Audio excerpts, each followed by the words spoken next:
What's going on, everyone? Welcome to today's pandemic update video. Today is a special video. Not only do you get the pandemic update, but you can also see me on camera. Yeah, it's something new I'm doing for my other channel, which is weather related, where I can kind of give more of my expressions and kind of a face-to-face feel of how I feel about how things are going. And I thought, why not? Let's do it with today's pandemic update too, shall we? All right, let's start off here. Michigan. Another Democrat has tested positive for COVID and then went to vote. This has not only happened one time, not two times. This is the third time this has happened now.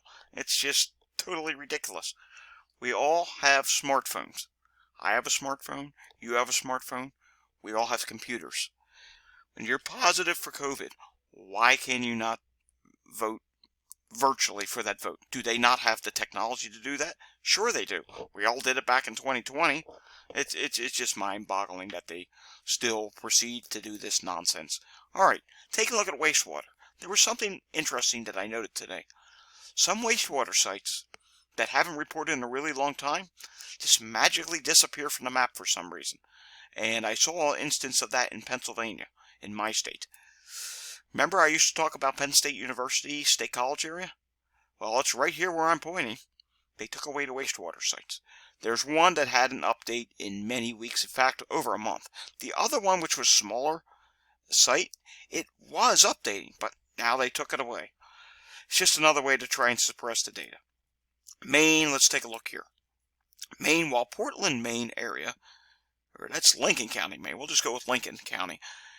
While it is coming up red, it's a small wastewater site. It is dropping. That's some good news. But then we come down here to Cumberland County, and Cumberland County is now dropped down to low levels. Remember, it was at moderate and near high levels.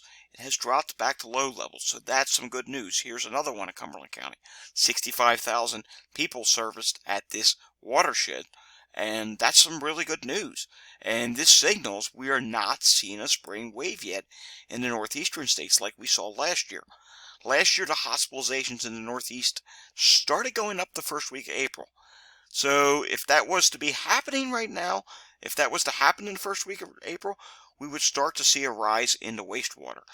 And we're not seeing a rise in the wastewater in the Northeast just yet. Yes, there's a few sites here and there that are rising. Here's one, Worcester, 42,000 people in this watershed. It has leveled off from dropping. It is showing signs that it may start rising again soon. Here's one near Boston. This includes Worcester, Norfolk, Suffolk, Plymouth, and Middlesex. And if you look here, 2.4 million people serviced on this wastewater. That's quite a few people. And it has now leveled off, but it's been dropping like a staircase. So we'll have to see, is it going to drop or is it going to start to rise again? Only time will tell. Southern New York, South Central New York, you still have these moderate wastewater sites that popped up this week. That's something I do want to monitor. Ohio, you have all these moderate sites that continue. Not too concerned about that, just simply because it's been that way for a long time. And hey, moderate transmission is concerning, but I'm not concerned because they haven't been rising, and some of them, if you click on them, they're actually dropping. In the West Coast, the big Southern California one that we watch is Los Angeles, 3.5 million people at this site. It's still moderate, but it is dropping, and that's good news. Should we see that start to rise, that's a major red flag because, again, 3.5 million people serviced at that site. CDC transmission map. Taking a look at the counties here, 1,129 in high transmission. Substantial makes up 726 counties. Moderate is at 986 counties. It's actually good to see moderate higher than substantial now. Low is at 381 counties. This will update again tomorrow. And like I've been saying, look at the I-95 corridor from Boston all the way down in through Georgia. The majority of it is now moderate to substantial. Not many high transmission areas, even in Florida. That's impressive. Hopefully it stays that way, but we know it won't. Taking a look at the latest variant proportions, you see here, if it ever comes up, XBB is the dominant variant. Here it goes. XBB 1.5 is at 90.2%. BQ 1.1 is at 3.5%. XBB is at 2.5%. And XBB 1.5.1 is at 2.2%. Before we move on to New York State, there is something I do want to say. Today we learned the COVID task force, not that they were the best task force in the world, but yeah, it's going to be decommissioned. It's going to start to be broken up, and it's the end of the COVID task force from the White House. So some sad news about that. Now let's take a look here at New York State. 1,115 people have tested positive in the last 24 hours. The test positivity is at 2.3%. The prior day positivity is at 2.4%, which is the 7-day average is at 2.4%. So it is lower than the 7-day average. But again, this is the second day in a row with cases over 1,000 in New York State. Taking a look at the hospitalizations, not doing too bad. They continue to drop. Last year they started the rise in April, so we still have about another 10 days to see what happens with that. As of right now, again, based on transmission, that might not happen. But if they were to start rising, they would be rising from a higher level than this time last year. Today, 1,182 people in the hospital, 126 people in the ICU. Texas has 1,235 people hospitalized, and their cases this week were 4,889. Confirmed cases, 4,614. Probable cases. Taking a look at the latest positivity rate, that's at 7.68%. And in the last week, their deaths did drop. Only 87 deaths in the last week, which is an improvement. Taking a look at B&O, 54,390 cases were added yesterday. The average is 22,568. That's actually down by 1,600. 25 out of 50 states reported yesterday. Yesterday is the day where we usually see the most states report. Always on Wednesdays. You get a lot of weekly reports. In the hospital, this is some good news. It's down by 443. 20,488 people in the hospital. New deaths, 645 added yesterday. That is still far too many deaths. However, the average is at 285. That is down by 23. One last thing that I wanted to show you from B&O. Here you go again. White House COVID-19 response team to be shut down in May. So May's when it's going to be shut down. And ooh, look at this. Utah reports its first case of measles since 2017. I'm just seeing that. That's not good. We don't want to see measles cases being reported here. National positivity from Walgreens, 24.5%. The prior week is at 26%. That is down 1.6%. Still not getting anything as to why Vermont is bright red. As you notice here, it's coming up blank. Maine is at 23.5% positivity rate. That's down by 3.6%. Pennsylvania, my state, 18.7% positivity this week, 19.2% last week. That's down by 0.5%. Then you do see we have some states rising here. Kansas, 28.4%. Prior week was 21.8%. That's up by 6.6%. And testing is significantly down.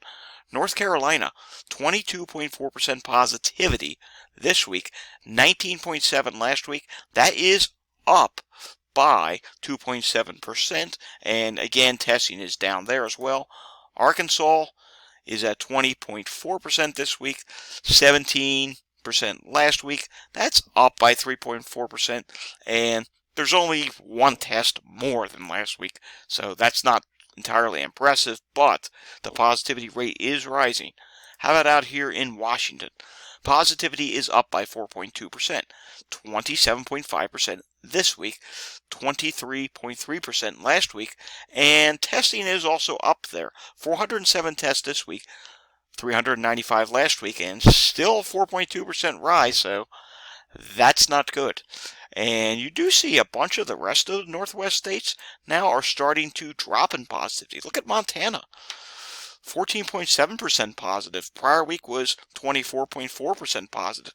That's not only down by 9.7%, but testing's also significantly down, and it's still dropped.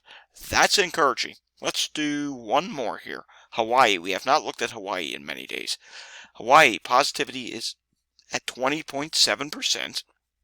The prior week was at 22.2%, difference of down 1.5%, and test was up by 2, with 29 tests this week, 27 last week. So their testing did go up and the positivity dropped.